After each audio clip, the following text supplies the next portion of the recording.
काही वेळेला काय होतं, काळाच्या ओघामध्ये ते मंदिरं पडून जातात बरोबर. आणि फक्त मूर्ती बघायला मिळतात. आता मी कोकणात जो काही आडवा उभा पिंजून काढलाय कोकण, त्याच्यामध्ये मला काही मूर्ती बघायला मिळाल्या.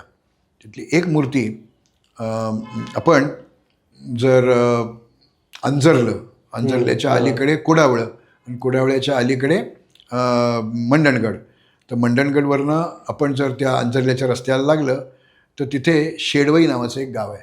3 वस्त्या आहेत त्याच्या. पहिली जी शेडवई आहे तिथे त्या लोकांना विचारलं काजूची फॅक्टरी कुठे आहे, आता ती बंद पडली आहे, पण काजू फॅक्टरी विचारलं की तो खाली जाता येतं तिथे एक मंदिर आहे. त्या मंदिरात मी खूप खूप वेळा गेलो आहे. ती मूर्ती मला प्रचंड आवडते. ती केशव विष्णूची मूर्ती आहे. तर विष्णूच्या हातात शंख, चक्र, गदा, पद्म अशी 4 आयुधं असतात. ती कोणत्या क्रमाने आहेत याच्यावर तो विष्णू कोणचा, आपण जी संध्येमध्ये नावं जो केशवान्मा, नारायणमा, गोविंदान्मा, तर ते केशव विष्णू आहे का, अधोक्षज विष्णू आहे का, संकर्षण विष्णू आहे का, कोणचा विष्णू आहे ते कळतं. उदाहरणार्थ आता ही जी मी आता मूर्ती सांगतोय ती केशवाची मूर्ती आहे. तर प श च ग, पद्म, शंख, चक्र, गदा असा आयुधक्रम असेल तर ती केशवाची मूर्ती असते. त्या मूर्तीच्या मागची जी प्रभावळ आहे ती खूप खूप देखणी आहे. बारीक कोरीव काम आहे त्याच्यावर आणि त्या दगडाला एक हिरवट छटा आहे, त्यामुळे ती खूप आकर्षक दिसते. आणि या सगळ्या मूर्ती या सस्मित आहेत, म्हणजे हास्य आहे त्यांच्या चेहऱ्यामध्ये. पण आपल्याकडे एक अचरटपणा केला जातो, तो म्हणजे त्याचे जे अर्धोन्मिलित डोळे आहेत, म्हणजे ते अर्धवट उघडे आहेत असं ते डोळे त्या मूर्तिकारांनी कोरलेले असतात. त्याला चांदीचे डोळे बसवतात आणि मग ती उग्र होते मूर्ती. तर तसं नाही झालेलं, कारण हे इतकं आडबाजूला ते मंदिर आहे, तिथे त्याला केशवाच्या ऐवजी केशरनाथ म्हणतात. पण ठीक आहे, ते काही का म्हणे ना, ती मूर्ती केशव विष्णूची आहे. आणि डाव्या बाजूला म्हणजे कोणत्याही देवाच्या डाव्या बाजूला जी स्त्री मूर्ती असते ती त्याची पत्नीची मूर्ती असते. आता हा जर विष्णू असेल तर ती लक्ष्मी पाहिजे. तर लक्ष्मी कशी ओळखायची, तिच्या हातामध्ये कमळ असतं. आणि जर ती पार्वती असेल तिच्या हातात म्हाळुंग असतं. असं प्रत्येक देवाचं, त्याला आम्ही लांछन असं म्हणतो. लांछन म्हणजे लक्षण, लांछनास्पद त्यातला लांछन नाही आहे, तर ते लांछन असतं, त्याच्यावरून ती मूर्ती कोणाची ओळखता येतं. तर प श च ग सिक्वेन्स असल्यामुळे ती केशवाची मूर्ती आहे. आणि कोकणामधल्या 90% विष्णू मूर्ती या केशवाच्या आहेत. एक फक्त आपल्याला चिपळूणच्या जवळ ते बिवली म्हणून गाव आहे, तिथली केशव विष्णूची मूर्ती नाही आहे. आणि नाव विसरलं होतं मी त्या गावाचं, ठीक आहे, पण एक तिथे मूर्ती आहे, ती अनिरुद्ध विष्णूची मूर्ती आहे. अशी खूप वेगवेगळ्या मूर्ती आपल्याला बघायला मिळतात. पण होतं काय दुर्दैवाने की कोकणामधली मी 2-3 मंदिरं सांगितली, ती समृद्ध मंदिरं आहेत, म्हणजे शिल्पकलेची. आता हे बाकीची जी मंदिरं आहेत ती मंदिरं पडली, पण मूर्ती शाबूत आहेत. त्यामुळे आपल्याला त्या मूर्ती निरखून जर बघायच्या असतील तर त्यांची पूजा होते त्यावेळेला जायला लागतं. नाही तर मग वस्त्र, हार, अलंकार ते सगळं घातलं जातं. पण ती कोकणातली मंदिरं आहेत, कोकणासारखी दरिद्री माणसांची मंदिरं आहेत, त्यामुळे त्यांच्या अंगावर कधीतरी हार घातला तर घातला, नाही तर एखादं फूल ठेवायचं पायाखाली की संपलं. तर त्यामुळे त्या मूर्ती आपल्याला बघता येतात. एखादं मंदिर हे खूप नावारूपाला आलेलं असतं, त्याचा जीर्णोद्धार झालेला असतो आणि त्या मूर्तीला मग हे दागिने, वस्त्र, अलंकार, हार ते सगळं चढवलं जातं. आणि मग पंचायत अशी होते की ती मूर्ती कशी आहे आपल्याला कळत नाही. तर कोकणामध्ये मी खूप खूप हिंडलो आणि अशा वेगवेगळ्या मूर्ती, डोळ्याचं पारणं फेडतील अशा मूर्ती आहेत. उदाहरणार्थ चिपळूण नावाचं जे गाव आहे, त्या चिपळूणचाच एक भाग ते विंध्यवासिनी म्हणून मंदिर आहे. त्या विंध्यवासिनीच्या मंदिरामध्ये, त्या गाभाऱ्यामध्ये मध्ये विंध्यवासिनी आहे. उजव्या बाजूला एक मूर्ती आहे, डाव्या बाजूला एक गणपतीची मूर्ती आहे. उजव्या बाजूची मूर्ती आहे ती कार्तिकेयाची मूर्ती आहे. आणि शिलाहार ही राजवट होती, त्या शिलाहारांच्या काळामध्ये ती घडवलेली कार्तिकेयाची मूर्ती आहे. आपल्याकडे एक मूर्खासारखी समजूत आहे की कार्तिकेयाचं दर्शन बायकांनी घ्यायचं नाही. का, तो त्याच्या याच्यात मी मायथॉलॉजीत जात नाही, पण जगात कुठेही नाही इतकी देखणी 6 मस्तकं असलेली, 12 हात असलेली ती मूर्ती आहे. आणि कार्तिकेयाच्या त्याची जी लांछन आहेत, त्याची जी लक्षणं आहेत, त्याच्यात तो लगूड असायला लागतं, एक म्हणजे मुसळासारखा एक सोटा असायला लागतो, ते शेजारी मोर, तो मयूरवाहन आहे, तो मोरावर बसलेला असतो. इथे हा कार्तिकेय एका हाताने असा त्या मोराला चारा घालतोय. ओके. आणि ते दुसऱ्या एका हातामध्ये डावी नाही, उजवीकडच्या तिसऱ्या हातामध्ये कोंबडा आहे. तर कार्तिकेयाची मूर्ती असेल तर कोंबडा तरी लागतो, नाही तर मोर तरी लागतो. इथे दोन्ही आहे. ओके. आणि त्याच्या हातात जी आयुधं असायला लागतात ती सगळी आभूषणं, म्हणजे हस्तांगुलं म्हणा, कंकणं म्हणा, बाजूबंद केयूर म्हणा, स्कंदपत्र, काय you name the thing and it is there. इतकी अप्रतिम मूर्ती आहे, पण तिथल्या वेड्यासारख्या समजुतीमुळे ती झाकून ठेवतात.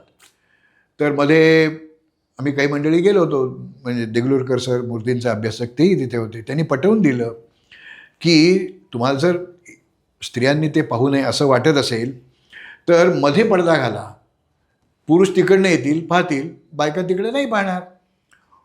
तर आज त्या असं म्हणू नये मी, पण ती जर अशी मूर्ती एखाद्याने तयार केली तर ती बाजारात विकायला काढली तर कित्येक लाख डॉलर त्याची किंमत होईल. मी डॉलरमध्ये सांगतोय, रुपयात नाही सांगत, कोट्यवधी रुपये होतील त्याची किंमत. तर इतकं तन मन धन खर्च करून त्या कारागिरांनी खोदलेली मूर्ती, तयार केलेली मूर्ती आपण लोकांना दाखव नेहमी करंट आहोत आपण. पण या काहीतरी वेडगळ समजुती आहेत, ज्यांना पाहायचे त्यांनी पाहू दे. त्यांची समजूत अशी आहे की एखाद्या बाईनी जर कार्तिकेयाचं दर्शन घेतलं, तिचा नवरा मरतो, तर मग असं काय होत नाही हो. मी माझ्या पुस्तकावर फोटो छापला आहे त्याचा, मग ते पुस्तक जे पाहतील ते सगळ्यांचे नवरे मरणार आहेत का? असं काही नाही आहे. खुलसर कल्पना आहे, त्या बाजूला केल्या पाहिजेत आपण. आमच्या पुण्याच्या पर्वतीमध्ये कार्तिकेयाचं मंदिर आहे, तिथे पाटी लावली आहे, इथे स्त्रियांनी दर्शन घेण्यास कोणताही मज्जाव नाही, काही इथे नियम नाही, ज्यांना पाहिजे त्यांनी दर्शन घ्यावं, अशी पाटी लावली आहे. म्हणजे तिथेच. आणि तुम्ही जर कृष्णा नदीच्या दक्षिणेकडे गेलात तर कर्नाटकातल्या स्त्रिया आंघोळ बिंघोळ झाली की पहिल्यांदा जाऊन कार्तिकेयाचं दर्शन घेऊन मग बाकीचं घरातली कामं करायला येतात. मग त्यांचे नाही नवरे मरत ते. तर या वेगवेगळ्या समजुती आहेत, एकेकाळी असतील त्या, पण आता आपण त्या ठेवायची काही गरज नाही आहे. तर चला, त्या मूर्तीचा फोटो मी माझ्या घरात लावला तर माझ्या घरातले सगळे पुरुष मारणार आहेत का? असं नाही होत. तर त्या असू दे. तर या मूर्ती खूप सुरेख आहेत. मला एक खूप वाईट वाटली गोष्ट, मी मगाशी म्हटलं त्यावेळी कोकणात मी खूप हिंडतो, आवडीने हिंडतो. तर अंजरलं म्हणून गाव आहे, ते मला खूप आवडतं, सुंदर गाव आहे ते. तर तिथे राहायची पण चांगली सोय तिथे आहे. तिथे कड्यावरचा गणपती म्हणून आहे. आमच्या एका पूर्वजांनी त्या मंदिराच्या जीर्णोद्धाराला देणगी पण दिली होती त्यावेळेला. पण मला अंजरलं गाव खूप आवडतं. तर तिथे एक देवीचं मंदिर आहे. ते मंदिर अजून आहे, पण मूर्ती तिथली जी यादव काळातली 12व्या शतकातली मूर्ती होती, 800 वर्षापूर्वीची मूर्ती होती. ती मूर्ती काहीतरी त्याला कुठेतरी तडा गेला असेल, नसेल, काय जे असेल ते, त्या लोकांनी ती मूर्ती बदलायचं ठरवलं. त्यांनी ती मूर्ती काढून ठेवली, दुसरी नवीन मूर्ती आणून ठेवली, तिची प्रतिष्ठापना व्हायची होती. चुकून नेमका मी त्याच वेळेला तिथे गेलो होतो. तर मी म्हटलं ही मूर्ती नवीन आहे. ते म्हणले हो. म्हटलं जुनी काय केली? ते म्हणलं आहे ना, पलीकडच्या खोलीमध्ये ती कुलपट ठेवलेली आहे. मग म्हटलं मला बघू दे ती एकदा. म्हणजे मला ती निरावरण मूर्ती पाहिजे होती. निरावरण म्हणजे काही त्याच्यावर आच्छादन नाही अशी. तर बऱ्याच लोक म्हणतात निर्वाण मूर्ती, निर्वाण म्हणजे वर गेलेलं, तर तसं नाही, निर्वाण नाही, ती निरावरण आहे. निरावरण मूर्ती पाहिजे होती. पाहिली मी. इतकी देखणी मूर्ती होती ती देवीची. आणि आत्ताची मूर्ती शेजारीच होती ना, माझ्याकडे दोन्हीचे फोटो मी लगेच तिथे काढले आणि तळून बघितले. तर त्या 800 वर्षापूर्वीच्या 800 वर्ष पूजा होत असलेल्या मूर्तीची जे बारकावे आहेत ते नव्या मूर्तीमध्ये नाही येऊ शकले. मी त्या मूर्तिकाराला मी दोष देत नाही, तो त्यांनी दगड कुठचा वापरला आहे काय माहीत नाही. त्यांनी ती मूर्ती, मी त्या विश्वस्तांची एक बैठक बोलावली. म्हटलं तुम्हाला नको असेल तर एखाद्या कोकणामध्ये अनेक संग्रहालय आहेत, त्यांना ती मूर्ती द्या. ऐकलं नाही त्यांनी, ती समुद्रात विसर्जन करून टाकली. तुम्ही त्या मूर्तीचे मालक नाही आहात, तुम्ही विश्वस्त आहात. तुम्ही ती मूर्ती जपणं तुमचं काम आहे. विसर्जनाचा हक्क तुम्हाला दिलेला नाही. मी त्यांना म्हटलं मी तुम्हाला एक हौद बांधून देतो इथे, त्यात विसर्जन करा. मग ती तुमची मूर्ती नाही, मग मी ते काय करायचं ते बघतो. मी काही बाजारात विकणार नव्हतो ती मूर्ती. एखाद्या संग्रहालयात ठेवली असती तर कोकणातली 800 वर्षापूर्वीची इतकी सुरेख देखणी मूर्ती आज आम्ही घालवली ना. म्हणजे काय वाईट वाटतं मला की त्या लोकांना सांगून सुद्धा पटलं नाही, कळलं नाही, त्यांनी त्याप्रमाणे वागले नाहीत, असं इतर ठिकाणी व्हायला नको म्हणून हे मुद्दाम मी सांगितलं. असो, आता काही वेळेला कसं होतं की आपण एखाद्या देवळामध्ये जातो, मूर्ती पाहतो, दर्शन घेतो, काय पैसे ठेवायचे, प्रसाद नैवेद्य ठेवायचे ते करतो, जातो. पण असं एका देवळात तरी तुम्ही करू नका असं मला वाटतं. पैसे बिसे ठेवा. ती कुणकावळं नावाचं गाव आहे, हे वेंगुर्ल्याच्या आसपास ते गाव आहे. अगदी जवळ नाही आहे पण आहे, जवळ आहे. माझ्या त्या शिल्पसमृद्ध कोकणमध्ये दिलेलं आहे. ती मूर्ती राऊंड इन स्कल्पचर आहे. म्हणजे बहुतेक वेळा मूर्तीची पाठची जी बाजू असते ती काही घडवलेली नसते, कोरीव काम नसतं, ती भिंतीला टेकवून ठेवतात, त्यामुळे मागची बाजू कोरायचं काही कारण नसतं. पण ही राऊंड इन स्कल्पचर म्हणजे मागच्या बाजूनी पण कोरलेली मूर्ती आहे.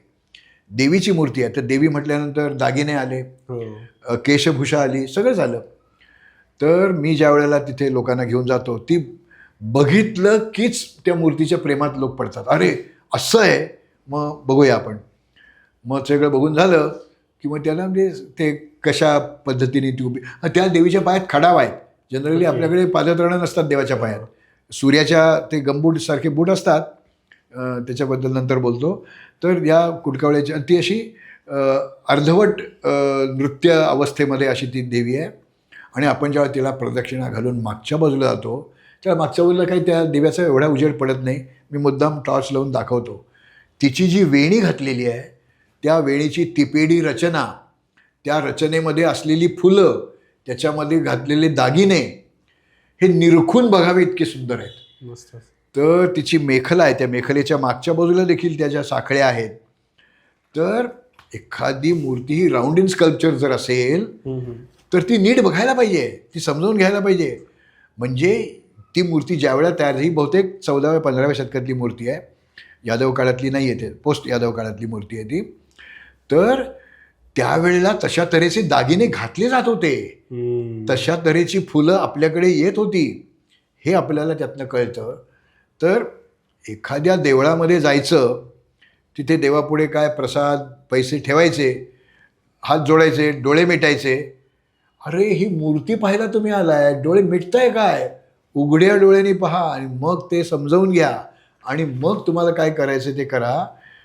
तर असं नाही आम्ही पाहत. कोकणामध्ये इतक्या ठिकाणी इतकी या वेगवेगळ्या पद्धतीच्या मूर्ती आहेत